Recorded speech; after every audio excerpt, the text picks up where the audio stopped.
Well, let's begin. Good morning, everyone. I'm Ken, and I'm come from Applied Chemistry Year 2. Today, I would like to talk about how omega fatty acids can reduce the risk of coronary heart disease. In the following slides, I will use CHD instead of the full name coronary heart disease due to convenience.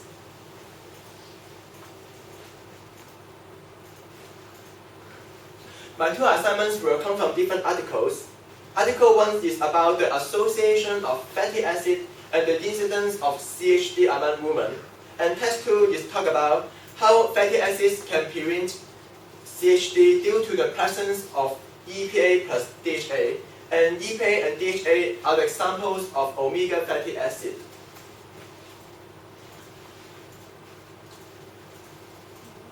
Now, let's turn to the characteristic of omega fatty acid. Omega fatty acid has more than 3 unsaturated carbon double bonds. Additionally, it has a carboxylic acid group. It can reduce the risk of cardiovascular disease by lowering the triglyceride levels.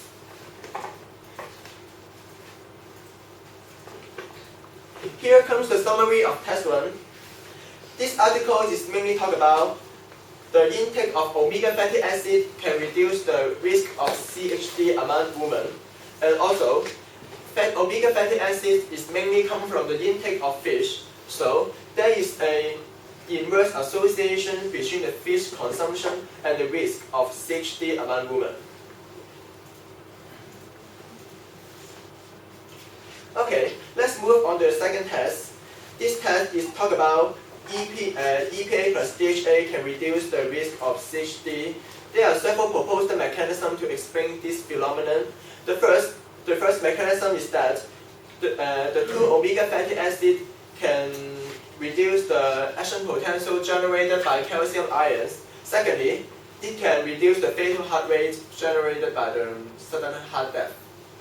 And the American Heart Association has recommended that for a normal person, they should intake 1 gram per dalton of omega fatty acid per week. And for those with coronary heart disease, they should intake 5 grams per dalton of omega fatty acid per week.